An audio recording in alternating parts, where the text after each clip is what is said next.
سب کے لیے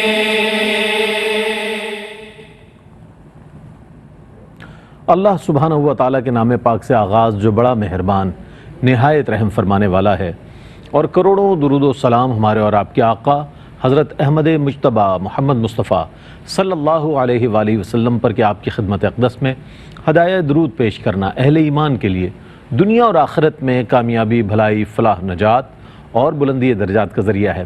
اللہم صلی علی سیدنا و مولانا محمد وعلی آل سیدنا و مولانا محمد وبارک وسلم۔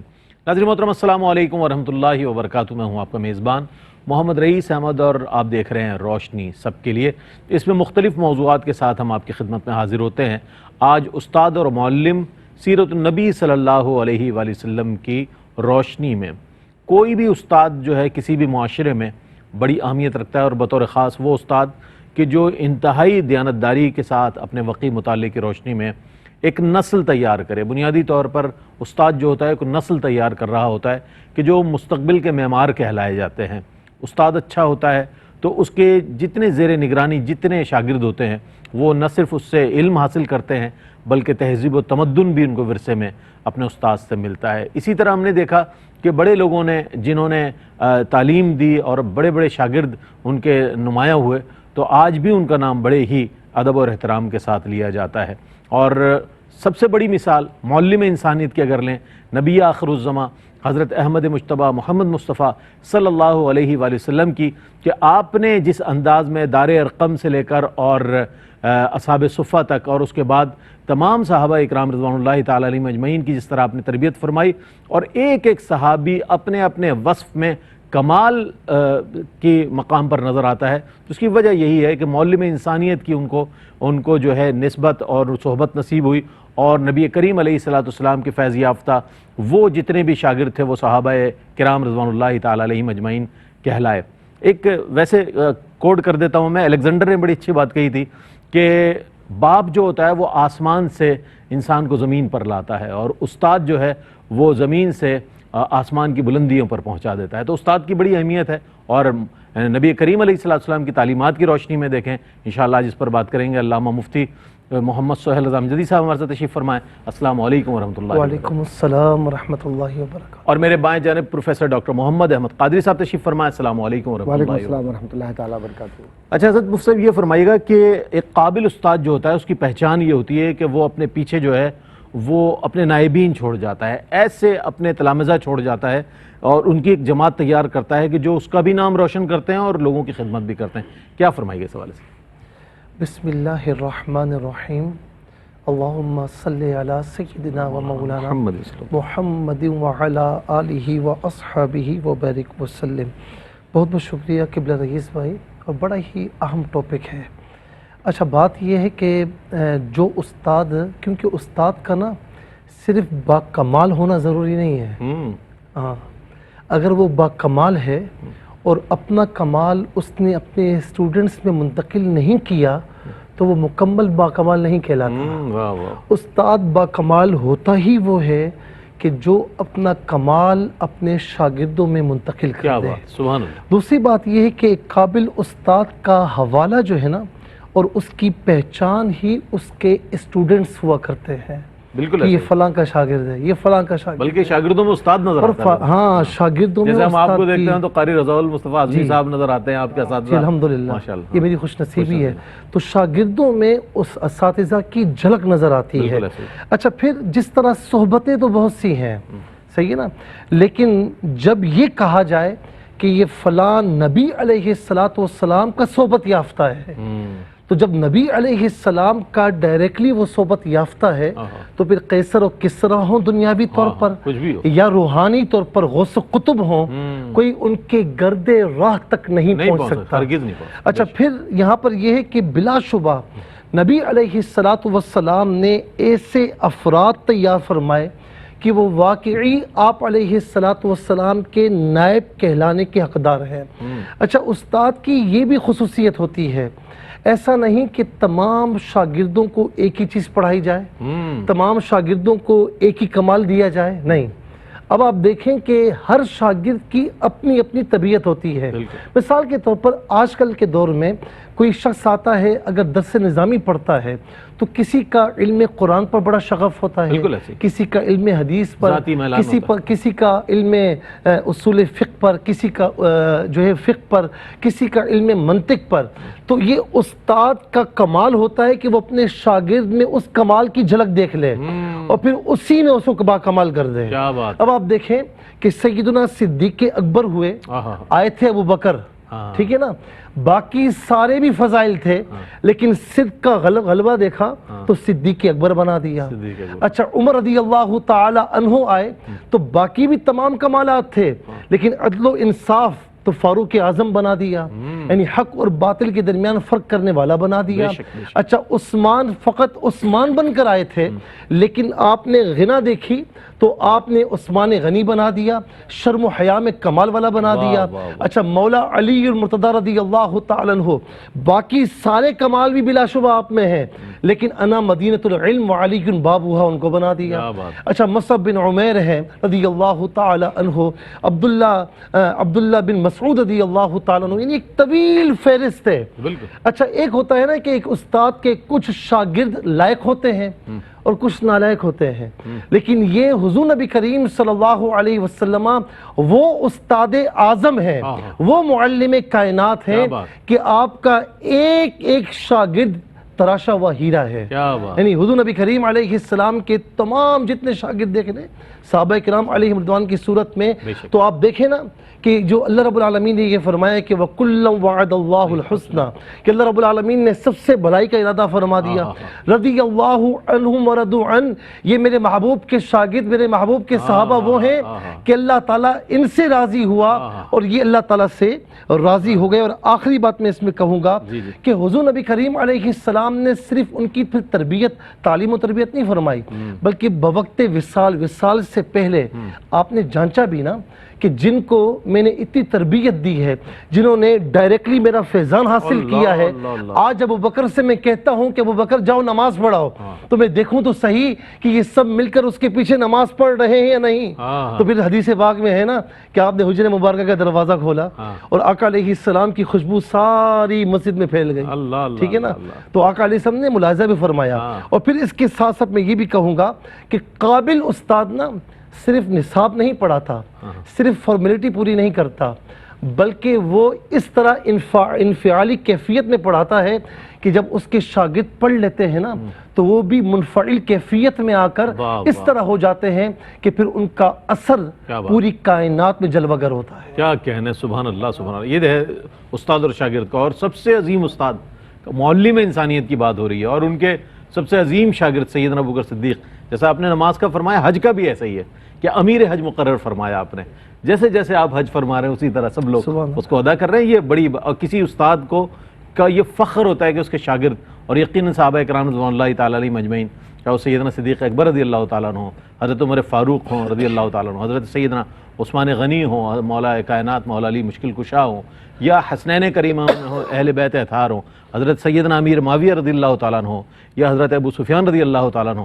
یہ تمام صحابہ کرام رضوان اللہ تعالیٰ علیہم اجمعین ایسے ہیں کہ جو جماعت صحابہ میں بڑے روشن اور نمایاں نظر آتے ہیں، جن کا ذکر خیر ہوتا ہے اور اس نسبت سے ہوتا ہے کہ سرکار علیہ السلام کے تربیت یافتہ ہیں.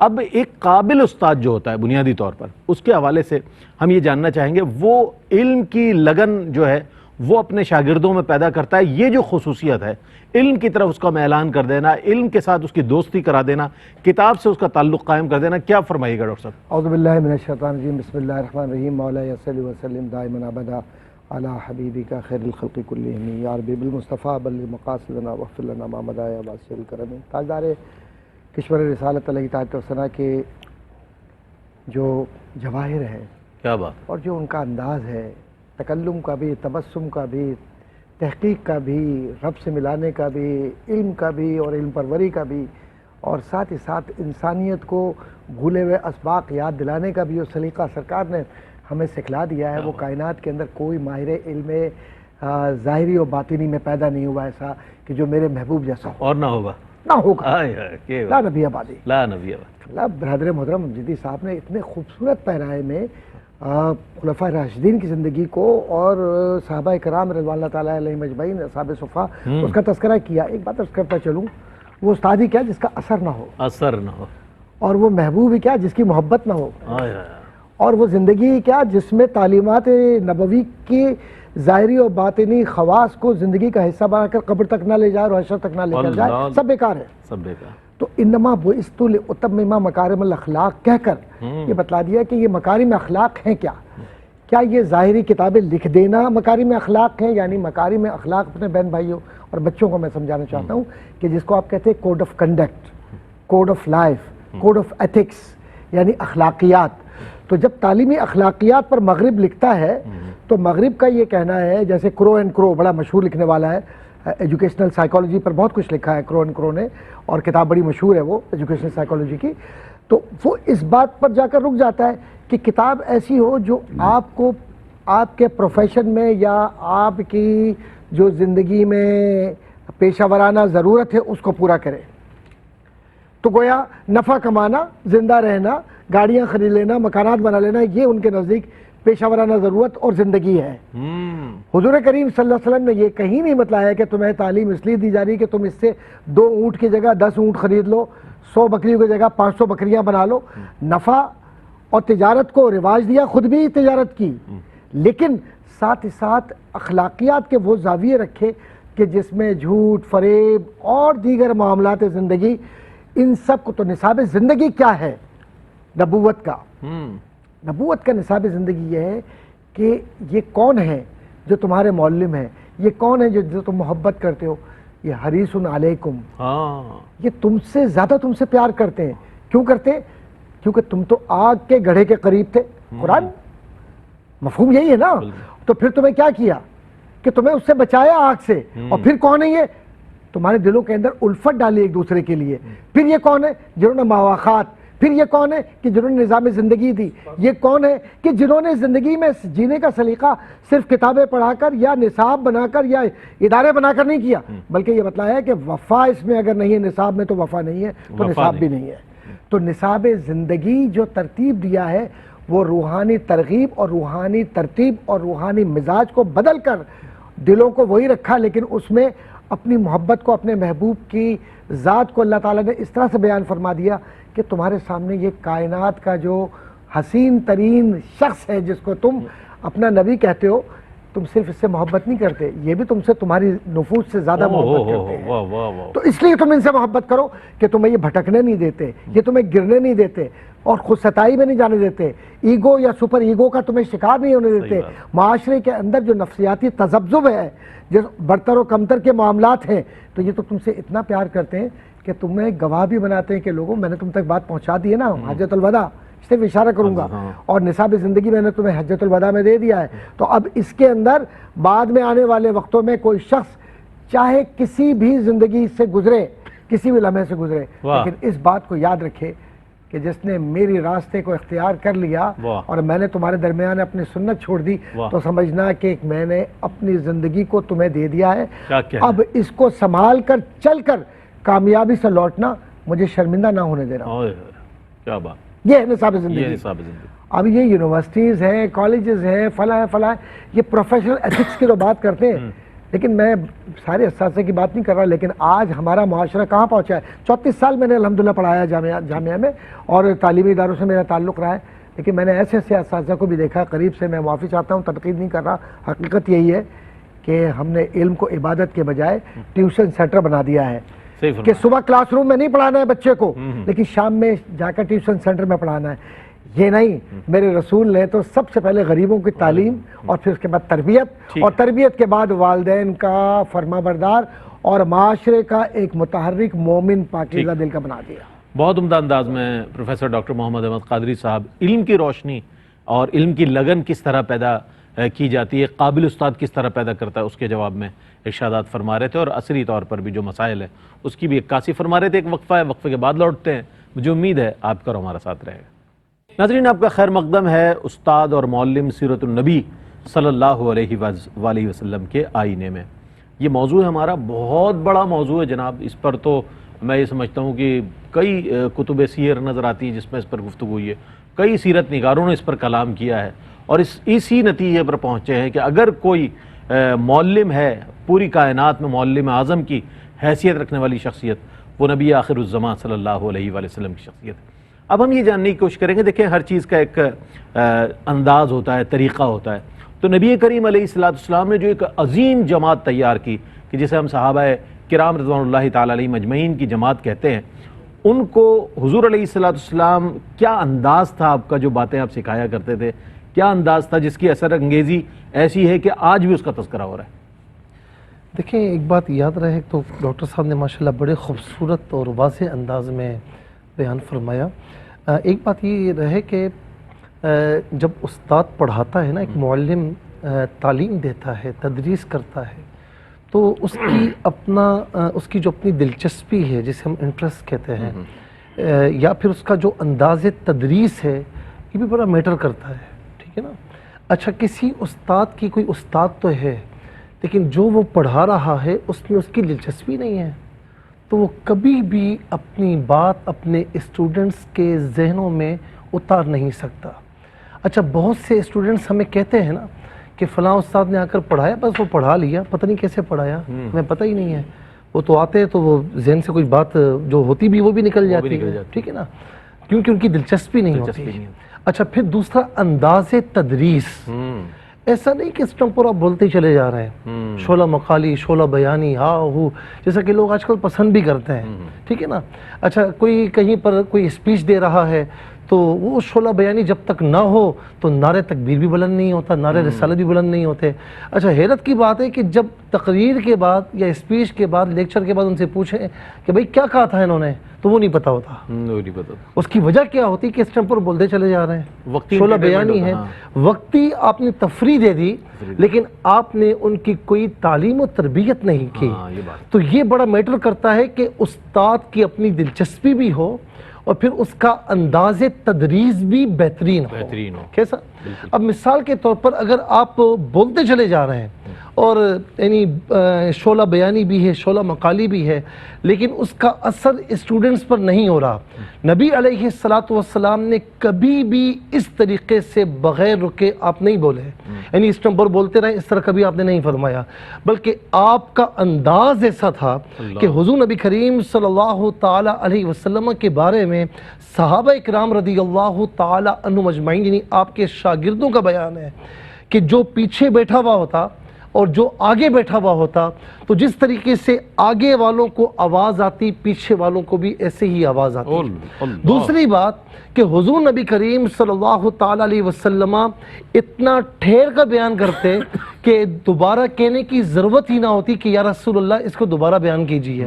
اور قرآن کریم نے بھی فرمایا نا کہ یا ایھا الذین آمنوا لا تقولوا راعنا وقولوا انظرنا واسمعوا، ایسے غور سے سنو کہ تمہیں کہنے کی ضرورت نہ پڑے، اور ضرورت محسوس بھی ہو تو یوں کہو کہ انظرنا یا رسول اللہ، ہمارے حال پر نظر کرم فرمائیے۔ تو یہاں پر بھی جو ہے وہ ادب سکھایا گیا، تعدیب سکھائی گئی۔ تو حضور نبی کریم صلی اللہ تعالی علیہ وسلم اتنا ٹھہر کا بیان فرماتے، اور بعض اوقات کسی جملے کو آپ دو تین مرتبہ ریپیٹ فرماتے، یہاں تک کہ جو چاہتا کہ آپ علیہ السلام کے فرامین کو لکھتا تو وہ لکھ لیتا۔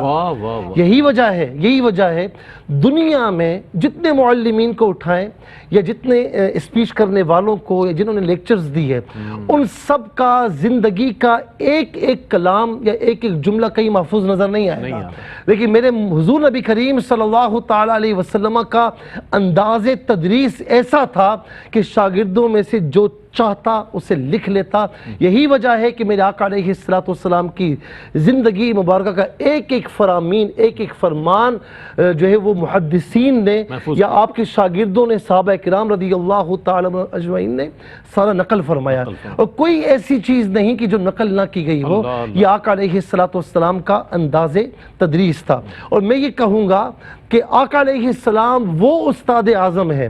دیکھیں بسا اوقات لوگ کہتے ہیں نا کہ فلاں استاد پڑھاتا ہے تو ایسا پڑھاتا ہے مزہ آ جاتا ہے، لیکن آقا علیہ السلام وہ ہے کہ جنہوں نے گھول کر پلا دیا، صرف پڑھایا نہیں، صرف تعلیم ارشاد نہیں فرمائی، آپ نے گھول کر ان کو پلا دیا۔ اور اس کے ساتھ ساتھ میں یہ بھی کہوں گا کہ پھر ایک استاد کا ایک طریقہ کار جو ہوتا ہے نا کہ صرف کتاب کی تکمیل نہیں کرنی، کہ صرف نصاب کی تکمیل نہیں کرنی، اگلے کی تربیت بھی کرنی ہے۔ تو آقا علیہ السلام کا ایک انداز یہ بھی تھا کہ جب آپ علیہ السلام کوئی بات ارشاد فرماتے نا تو بعض اوقات مثالوں کے ذریعے ایگزامپلس کے ذریعے صحابہ کرام کو بتایا کرتے ہیں. اب مثال کے طور پر نماز کا معاملہ ہے نا, تو حضور نبی کریم علیہ السلام نے ڈائریکٹلی نماز کی فضیلت بیان نہیں فرمائی.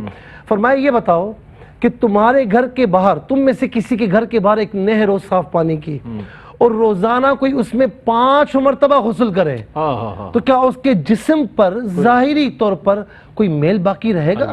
اب دیکھیں یہ بات ایسی ہے نا کہ گھر کے باہر نہر ہو, یوں سمجھ لیں کہ آج کل کے دور میں آپ باتھ روم میں چلے جائیں اور دن میں 5 مرتبہ نہا لیں, تو کیا کوئی میل کچیل باقی رہے گا؟ اور صاف پانی کی نہر ہو تو کیا ہی بات ہے. تو صحابہ کرام نے عرض کی یا رسول اللہ کیسے رہے گا؟ 5 مرتبہ اسے نہا لیا. تو فرمایا کہ سنو, جو تم میں سے 5 وقت وضو کرتا ہے نا, 5 وقت وضو کرتا ہے اور اس کے بعد اللہ تعالیٰ کی بارگاہ میں کھڑے ہو کر ایسے نماز پڑھتا ہے جیسے میں پڑھتا ہوں, تو فرمایا کہ اس کے وجود پر اللہ تعالیٰ گناہوں کی میل کچیل نہیں چھوڑتا, اسے گناہوں سے پاک فرما دیتا ہے. اسی طریقے سے ایک شخص آیا کہ جس سے زنا کا ارتکاب ہوا, یا جس میں آقا علیہ السلام نے دیکھا کہ کچھ اس میں علامات پائی جا رہی ہیں, تو آقا علیہ السلام نے کس طرح فرمایا کہ کیا تم یہ برداشت کرتے ہو کہ تمہاری بہن کے ساتھ کوئی یہ معاملہ کرے, تمہاری ماں کے ساتھ کوئی یہ معاملہ کرے؟ اس کی یا رسول اللہ نہیں. تو فرمایا کہ جس کے ساتھ تم کرنے کا ارادہ کرتے ہو تو وہ بھی کسی کی بہن ہے, وہ بھی کسی کی ماں ہے. تو یہ سمجھانے کا انداز مثالوں کے ذریعے, تاکہ شاگردوں کے ذہنوں میں وہ بات بیٹھ جائے, اور صرف بیٹھ نہ جائے, وہ پوری زندگی اس پر عمل پیرا ہو جائے. بہت عمدہ, بہت عمدہ. یہ معلم اعظم کی صفات ہیں, اور یہ انہی کو زیبا ہے. اور ویسے ایک معلم جو ہوتا ہے وہ ماہر نفسیات بھی ہوتا ہے, چونکہ شاگرد کی نفسیات کو دیکھتے ہوئے اس کی تربیت کرتا ہے کہ کس سمت میں اس کا ذہن ہے, کس طرف میلان ہے, اور اس میلان کے مطابق اس کو درسی کتب فراہم کی جاتی ہیں, اس کو موضوعات دیے جاتے ہیں, اس کو اس پس منظر کا وہ تمام چیزیں وہ بتائی جاتی ہیں کہ جناب یہ. تو یہ تو معلم اعظم کی بات ہے جناب, سبحان اللہ. ان کی تو شان وراء الورا ہے, ان کی تو کیا ہی بات ہے. اچھا, اس حوالے سے ہم یہ جاننا چاہیں گے, ایک قابل استاد جو ہوتا ہے وہ علم کے اغراض و مقاصد بھی شاگردوں پر واضح کرتا ہے. حقیقی جو علم کے اغراض و مقاصد ہے, اس کے حوالے سے کیا فرمائے گی, اس پر روشن ڈالیں. دیکھیے, علم کو آپ ذرا سا آج کے دور میں 2 حصوں میں تقسیم کیجئے. جیسے کہ قبلہ مفتی صاحب نے بہت مؤثر انداز میں کہ حضور کے جو ترویج علم کا سلیقہ تھا, جو طریقہ تھا, وہ کس طریقے سے تھا, اور نفسیاتی تربیت کیسے کی. بہت اچھے انداز ہے ماشاءاللہ. ایک علم وہ ہے جس کو آج ہم دیکھتے ہیں, کیمسٹری, فزکس, میتھس, فلاں کمپیوٹر سائنس وغیرہ, جو اصل تقاضے ظاہر ہے کہ ہر دور میں رہے ہیں, ہر دور میں رہے ہیں. جیسے وزن کرنے کا علم, فلک کا علم, آسمانوں کا علم, نجوم کا علم, اس زمانے میں بھی لوگ, حضور کے زمانے میں بھی, حضور سے قبل بھی یہ علوم تھے. اور ایک علم وہ ہے کہ جو خالصتاً دنیاوی اور دینی دونوں ضروریات کو پورا کرتا ہے. تو دونوں میں فرق ہے. یہ جو علم جس کو آپ علم ظاہر کرتے ہیں, تو اس میں یہ سمجھتے ہیں ہم بظاہر کہ شاید یہ علوم ایسے ہیں جو مدر پدر آزاد ہیں. نہیں, یہ علوم بھی دراصل اخلاقیات کے پابند ہیں. تو اللہ کے نبی صلی اللہ علیہ وآلہ وسلم نے ہر اس علم کو جو جائز ہو, منفعت بخش ہو, اور زندگی میں آپ کو بڑھنے کے لیے ایک راستہ دیتا ہو, اس علم سے منع نہیں فرمایا. لیکن اس کے زاویے ایسے رکھے ہیں کہ وہ کتاب و سنت کا پابند ہو. یعنی سلیقہ یہ ہے کہ وہ مدر پدر آزاد نہیں ہے.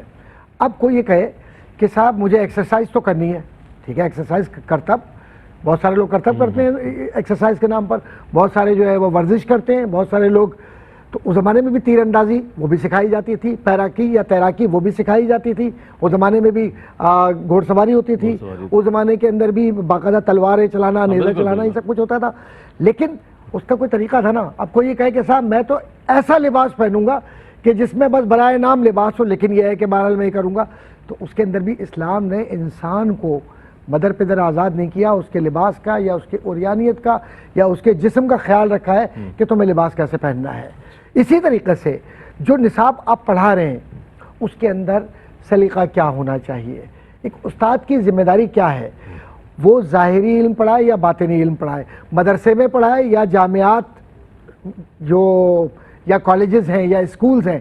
تو نصاب زندگی جو آپ پڑھ رہے ہیں اس کے اندر آپ کو ہمیشہ یہ اپنے ذہن میں رکھنا ہے کہ چاہے آپ برکلے یونیورسٹی کے طالب علم ہوں یا جامعہ کراچی کے طالب علم ہوں, خواہ آپ NID میں پڑھتے ہوں یا آپ جرمنی کی کسی بڑی یونیورسٹی میں برلن میں پڑھتے ہوں، اس بات کو اپنے ذہن میں رکھنا ہے کہ آپ اس نبی کے شاگردوں کے شاگردوں کے شاگرد یا طالب علم ہیں، فیض یافتہ ہیں، کہ جس کے لیے قرآن کہتا ہے وہ یعلمہم الکتاب والحکمہ، یہ تمہیں تعلیم دیتے ہیں کس کتاب کی؟ کتاب و حکمت کی، جو تمہاری زندگی میں سلیقہ پیدا کرتی ہے، اور حکمت یہ ہے کہ میں ہوں تمہارے سامنے سب سے بڑی حکمت، مجھے دیکھ لو کہ میں نے زندگی کیسے گزاری، ساری کائنات میرے لیے خلق کی گئی لیکن میں نے تکبر نہیں آنے دیا، علم پر کبھی اپنے یہ کہہ کر فخر نہیں کیا ہے کہ کوئی علم ایسا ہے کہ جو مجھے بذات خود سب سے ممتاز کرتا ہے، لیکن اللہ تبارک و تعالی نے علم اس لیے دیا تاکہ اس میں علم ہو، انکساری ہو، اور وہ علم نافع ہو جو دوسروں کے لیے ہو۔ بہت سارے اساتذہ ہمارے ایسے بھی گزرے کہ جو علم دینا چاہتے تھے لیکن چونکہ مزاج کی شدت ہے تو اس لیے بعض لوگ ان کے پاس جاتے ہوئے کتراتے ہیں۔ نہیں، دیکھیے جو کڑوی دوائی پلاتا ہے نا، کڑوا بولتا ہے، یاد رکھیے گا وہ آپ کے اندر کے سفرے کو یا آپ کی بیماری کو یا آپ کی کڑواہٹ کو نکال کر مٹھاس بھر رہا ہے، آپ اس پر جائیے۔ ہمارے اساتذہ کرام الحمدللہ ثم الحمدللہ، اللہ تعالیٰ ان سب کو غریق رحمت کرے، حضرت علامہ عبد المصطفیٰ ادری صاحب رحمۃ اللہ تعالیٰ علیہ، مولانا عبدالحمید بداعمی صاحب رحمۃ اللہ تعالیٰ علیہ، علامہ حسین حقانی صاحب رحمۃ اللہ تعالیٰ علیہ، یا مصر کے اساتذہ میں شیخ ابراہیم غریم، شیخ عبد الرحمن المصری، اور اسی طرح کے دیگر شیوخ، عبدالعزیز عزت۔ آپ یقین جانیے ان اساتذہ کرام کو ہم نے قریب سے دیکھا، جو انکساری اور جو محبت اور جو سادگی ان اساتذہ میں دیکھی ہے، کاش کہ آج ہم بھی اس کو اپنا لیتے تو ہم تو خیر استاد بننے کے قابل نہیں ہیں، خیر یہ بیکار کی باتیں ہیں کہ ہم استاد بہت بڑا رتبہ ہوتا ہے، جیسے ماں کا رتبہ بہت بڑا ہوتا ہے، خالی پیدا کر دینا ماں نہیں کہلاتی، تربیت کے ذریعے رسول کی محبت کو، قرآن کی جو حرمت ہے اس کو دل میں ڈال دینا، یہ اصل میں علم کا کام ہے، خاصہ ہے۔ اور جو قبلہ مفتی صاحب نے فرمایا انا مدینۃ العلم والی بابھا، تو اس کا جو نصاب زندگی اور جو اس کا نصاب ہے یا اس کی زکوٰۃ کیسے ادا کریں گے، اس کے زکوٰۃ ادا کرنے کا سلیقہ ایک وظیفہ ہے، اور اس کا زکوٰۃ ایسے ادا کرنی ہے کہ کہیں بھی ہم سے علم کے معاملے میں بخل نہ ہو، علم کے معاملے کے اندر اپنا پہلے کردار بنائیے پھر کہیے کہ میں استاد ہوں، علم کے معاملے میں لالچ، حسد، کینہ، تکبر، بڑائی، خود یہ سوچنا کہ بس دنیا جناب میرے پیچھے پیچھے چلے، کیوں چلے بھائی؟ یا آپ مطلب یہ کہ اتنے نا، جتنے بڑے علماء گزرے ہیں انہوں نے کبھی، ایک جملہ مکمل فرمائیے، کہ بڑے علماء جن کی زندگیوں کو ہم نے پڑھا، کبھی انہوں نے دکھاوے کے ذریعے اپنے علم کو نہیں بڑھایا، کردار نے اور ان کے علم نے جب سہارا دیا تو ان کی قبریں آج بھی روشن نظر آتی ہیں۔ ایک وقفہ ہے، وقفے کے بعد لوٹتے ہیں، ہمارے ساتھ رہیے۔ میں آپ کا استاد اور معلم سیرت النبی صلی اللہ علیہ وآلہ وسلم کی روشنی میں بہت اچھے انداز میں دونوں ہی اسکالرز نے اپنے اپنے مطالعے کی، وقی مطالعے کی روشنی میں اس پر ہمارے آج کے موضوع پر کلام فرمایا۔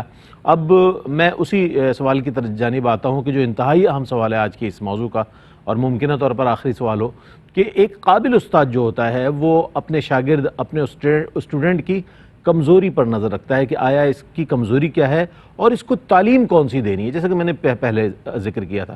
اس حوالے سے سیرت النبی صلی اللہ علیہ وآلہ وسلم کی روشنی میں اگر ہم اس سوال کا جواب حاصل کر لیں تو بہت سے لوگوں کی رہنمائی ہو جائے۔ کیا فرمائیں مفتی صاحب؟ ہمارے یہاں آج کل ایک ٹرینڈ چلا ہوا ہے کہ بڑے بڑے اسکولز میں، کالجز میں، ہاں بھائی یہ فلاں جو اسٹوڈنٹ بڑا لائق ہے، بڑا زبردست طالب علم ہے۔ اچھا، آج کل اساتذہ کیا کرتے ہیں کہ جو لائق ہوتے ہیں ان کو تو وہ پڑھاتے ہیں، لیکن جو نالائق ہوتے ہیں، جو بیچارے کمزور ہوتے ہیں، تو بجائے ان کو پڑھانے کے ان کو مطلب مزید کمزور بنایا جاتا ہے، اور ان کو ایک طریقے سے بالکل نو لفٹ کا بورڈ لگایا، تم تو یار کسی قابل نہیں ہو بھائی، تم کیوں پڑھنے کے لیے آئے ہو؟ نہیں، استاد وہ نہیں ہے کہ جو صرف لائق کو پڑھائے، استاد وہ ہے کہ جو نالائق کو لائق بنا دے، استاد وہ ہوتا ہے کہ جو بالکل ان پڑھ ہو، کمزور ہو، اسے کسی قابل بنا دے۔ اچھا، حضور نبی کریم صلی اللہ تعالیٰ علیہ وسلم کی طرف ہم دیکھتے ہیں تو آقا علیہ الصلوۃ والسلام وہ معلم ہیں۔ دیکھیں عام طور پر کیا ہوتا ہے کہ جب شاگرد پڑھنے کے لیے آتا ہے نا، قبلہ ڈاکٹر صاحب اس کی کیا ہوتا ہے، درس نظامی پڑھنے کے لیے آیا، تو وہ کیا ہوتا ہے کہ وہ مبادیات پر نظر نہیں رکھتا، اس کے کلائمیکس پر نظر ہوتی ہے. اچھا میں عالم بن کے کیا کروں گا، یہ ہوگا، پہلے دن وہی باتیں شروع کر دے گا. اچھا اسی طریقے سے کوئی ڈاکٹر بننے کے لیے جا رہا ہے تو جب جو طب کے کلائمیکس جو ہے وہ سبجیکٹس ہیں اس کی نظر ان پر ہوتی ہے. اچھا میں بن جاؤں گا تو کیا کروں گا، کہاں کلینک کروں گا، کیا کروں گا. تو یاد رکھنا کہ جب شاگرد یہ ذہن میں لے کر آتا ہے تو کبھی بھی پڑھ نہیں پائے گا. وہ استاد ہوتا ہے کہ جو اسے پھر لے کر آتا ہے، کیونکہ استاد جو ہے نا ایک حاذق طبیب کی مانند ہوتا ہے. مثال کے طور پر کوئی پیشنٹ اگر جائے اور وہ یہ چاہتا ہے کہ میں جو چاہوں کھاؤں، دوائی بھی جو ہے نا وہ کڑوی نہ ہو، بالکل میٹھی قسم کی ہو، انجیکشن بھی نہ لگے اور فائدہ بھی ہو جائے. لیکن جو حاذق طبیب ہوتا ہے وہ اسے مجبور کرتا ہے، کڑوی دوا بھی کھانی ہے اور اتنے عرصے پرہیز بھی کرنی ہے، اسے مجبور کرتا ہے طریقے سے، پیار محبت سے، اور پھر بالآخر وہ شفا یاب ہو جاتا ہے. اب دیکھیں اہل مکہ کو جب آقا علیہ السلام نے ریفارم فرمایا نا تو ان کے بیسک دو چیزیں تھیں جو بڑی عجیب و غریب تھیں. نمبر ایک تھا کہ ان کی ترجیحات میں معیشت تھی، کیونکہ معاشی طور پر انتہائی کمزور لوگ تھے، کیونکہ وہاں بظاہر ایگریکلچر وغیرہ بھی نہیں تھا، کچھ اور چیزیں بھی نہیں تھیں. کچھ لوگ کاروبار کرتے تھے، آتے جاتے تھے، لیکن زیادہ تر ڈکیتی، چوری، اس کا مال ہڑپ کر لینا، اس کا مال لے لینا. ٹھیک ہے. اچھا جو سرحدی لوگ تھے زیادہ تر وہ جو سپر پاورز تھیں یا تو قیصر یا کسریٰ ان کے زیر نگین تھے، ان کے غلام تھے. تو ان کی ترجیحات کیا تھیں کہ ہمارا بالکل معاشی معاملہ بالکل صحیح ہو جائے. حضور نبی کریم علیہ السلام نے اس کو نوٹس فرمایا لیکن اس پر بظاہر توجہ نہیں فرمائی. کیوں کہ بعض اوقات کیا ہوتا ہے کہ جو چیزیں بظاہر نظر آ رہی ہوتی ہیں اگر ان کو اسباب کے ساتھ ٹھیک نہ کیا جائے نا اور صرف ان کو ٹھیک کیا جائے تو وہ بعض اوقات دوبارہ ہو جاتی ہیں. مثال کے طور پر ایک کنویں میں کتا گر جائے، اب بار بار پانی صاف کریں، بار بار پانی نکالیں اور کہیں کہ مولانا صاحب پانی پاک ہی نہیں ہو رہا، بار بار بال تو مولانا صاحب یہی پوچھیں گے نا بھائی کتا جو گرا ہوا تھا اسے نکالا باہر، تو آپ کہیں گے نکالا تو نہیں. تو جب تک کتے کو باہر نہ نکالا جائے تو وہ پانی مکمل پاکیزہ نہیں ہوگا. تو بالکل بنیادی طور پر جو چیزیں تھیں حضور نبی کریم علیہ السلام نے ان کی طرف توجہ دی. دوسری چیز کیا تھی ان کی کہ سیاسی ٹکراؤ آپس میں بہت زیادہ تھا، یعنی رنگ و نسل، ذات پات، یہ ساری چیزیں. اب سیاسی ٹکراؤ بظاہر ایک لڑائی تھی لیکن اس کے پیچھے اسباب بہت زیادہ تھے. تو حضور نبی کریم صلی اللہ تعالی علیہ وسلم نے ان کی تعلیم و تربیت ایسی فرمائی، ان کو بتایا کہ جو تم لوٹ مار کرتے ہو یہ لوٹ مار جائز نہیں ہے، کسی مسلمان کی جان لینا جائز نہیں ہے، کسی مسلمان کی عزت اس کو بے عزت کرنا یہ جائز نہیں ہے، کسی مسلمان کا مال تم پر جائز نہیں ہے، علاوہ یہ کہ کاروبار ہو، بزنس ہو. جب یہ باتیں حضور نبی کریم علیہ السلام نے سمجھائی نا تو جب وہ باتیں ٹھیک ہوئیں تو خود بخود کاروبار ٹھیک ہو گیا. اچھا اسی طریقے سے جب آپس میں بھائی بھائی بنا دیا، انما المؤمنون اخوہ کی عملی تفسیر بنا دی تو سیاسی ٹکراؤ خود بخود ختم ہو گیا. فرما دیا نا کہ آج کے بعد سے کسی عربی کو اجمی پر، اجمی کو عربی پر، کسی کالے کو گورے پر، گورے کو کالے پر، کسی مالدار کو فقیر پر، غریب پر، کسی غریب کو کسی پر کوئی فوقیت حاصل نہیں. ان اکرمکم عند اللہ اتقاکم، بے شک اللہ کے نزدیک عزت والا وہ ہے جو اس سے ڈرنے والا. واہ واہ واہ، سوائے تقوی کے کسی چیز میں کوئی کسی کو فوقیت حاصل نہیں ہے. رنگ و نسل اور دیگر حوالوں سے جب مفتی صاحب نے بیان فرمایا، یہ وہ تربیت کا انداز ہے کہ جس نے صحابہ میں باہمی محبت پیدا کی، احترام پیدا کیا، ایک دوسرے کی پر جانثاری کا جذبہ پیدا کیا، اور اسلام کے لیے اپنی جانوں کا نذرانہ پیش کرنے کے لیے نبی کریم علیہ السلام نے وہ ایک حرارت ایمانی ان میں پیدا فرمائی کہ جس کے تحت آج بھی ان کا نام عزت و احترام تکریم سے لیا جاتا ہے، اور تا صبح قیامت اسی طرح ہر مسلمان، ہر صحابی رسول کا نام جو ہے انتہائی عزت و احترام کے ساتھ لے گا. کیا پیغام دیجیے گا ڈاکٹر صاحب؟ آج چونکہ موضوع، چونکہ آپ خود ماشاءاللہ عرصہ 34 سال مادر علمی کراچی، جامعہ کراچی میں آپ نے اپنی تدریسی خدمات اور پھر ماشاءاللہ آپ کے مضامین پر ریسرچ ہو رہی ہے بیرون ملک، تو اس حوالے سے آپ کیا فرمائیں گے بحیثیت استاذ جو ہے آج کا یہ موضوع ARYQ TV کے ذریعے جو پہنچ رہا ہے پوری دنیا میں پیغام، اس کی کیا اہمیت ہے؟ ایک بات میں قبلہ رئیس صاحب، جیسے کہ ہمارے بھائی علامہ امجدی صاحب نے بہت ہی خوبصورت طریقے سے ایک بات کہی ہے کہ ہمیں اس بات کو اپنی زندگی کا شعار بنا لینا چاہیے کہ حضور کریم صلی اللہ علیہ وسلم کی جو دی ہوئی تعلیمات ہیں ان کا مقصد ہے کیا؟ ان کا بنیادی مقصد اس معاشرے کو، اس دور کو مخاطب کرنا نہیں تھا، بلکہ انسانیت جو پے در پے مشکلات کا شکار ہے. آج سن 2022 میں ہم بیٹھے ہوئے ہیں، 6 دسمبر 2022. کل 23 بھی آئے گا، 24 بھی آئے گا، اور نسلیں بڑھتی رہیں گی. یہ پیغام مصطفیٰ صلی اللہ علیہ وآلہ وسلم چلتا رہے گا اسی طرح. تو یہ تعلیمات مصطفیٰ کا جو بنیادی مقصد یہ ہے کہ دوسرے کی اصلاح سے پہلے اپنی اصلاح کی جائے. کسی کو برا کہنے یا برا سمجھنے کی ضرورت نہیں، پہلے اپنے نفس کو سمجھیں کہ میرے نفس نے مجھ سے کیا کیا غلطیاں کروائی ہے. دوسرا، ہم یہ عہد کریں سب سے پہلے کہ ہم جس نبی کے امتی ہیں اس کی زبان کو پڑھیں، اس کے نصاب زندگی کو پڑھیں، ان کی سیرت کو اپنی زندگی کا حصہ بنائیں، اور قرآن کریم کو اس طریقے سے پڑھیں کہ یہ صرف رمضان کا حصہ نہ بنے کہ صرف رمضان میں پڑھنا ہے قرآن کریم. صحیح فرمایا. ہر پل رمضان سمجھیں. پھر نماز، روزہ، زکوٰۃ، حج، جو نیکیاں ہم کرتے ہیں ان پر اترانے کی ضرورت نہیں ہونی چاہیے، کیونکہ جب اعمال کا اثر انسان کی شخصیت پر ہوتا ہے تو تکبر خود بخود رخصت ہو جاتا ہے. اور یہ جو نصاب زندگی ہے، جو بار بار میں کہہ رہا ہوں، قرآن کریم میں تو مطالعے میں کوشش کیجئے اور کرنا چاہیے کہ آپ ان بنیادی تفاسیر کو رکھیے جن تفاسیر پر علماء متفق ہیں. تفسیر ابن عباس کو پڑھیے نا، ماشاءاللہ سب پیار کرتے ہیں ابن عباس سے. بخاری شریف کو اس طرح پڑھیے جو ایڈیٹڈ نہ ہو، اپنی مرضی کا اس کے اندر ورژن نہ ہو، وہ ہو جس کو بخاری کہتے ہیں، مسلم، ترمذی، نسائی وغیرہ. پھر ساتھ ہی ساتھ احادیث کو یاد کرنا شروع کیجئے اس کی اسناد کے ساتھ، اور پھر اپنے بچوں میں کوشش کیجئے پہلے خود چھوٹے چھوٹے جملے عربی زبان کے لے لیجئے. جب آپ قرآن پڑھنا شروع کریں گے نا، اس کی ایک برکت اور بھی عربی زبان آ جائے گی. واہ واہ واہ، اچھی بات. بس انہی جملوں کو آپ استعمال کیجئے اور پھر اپنی اولاد سے گفتگو کیجئے، برکت بھی ہوگی، زبان بھی آئے گی، اور اہل جنہ کی زبان تو ہے ہی عربی. بہت شکریہ، اتنی سی بات. بہت شکریہ ادا کروں گا ڈاکٹر صاحب، مفتی صاحب آپ تشریف لائے.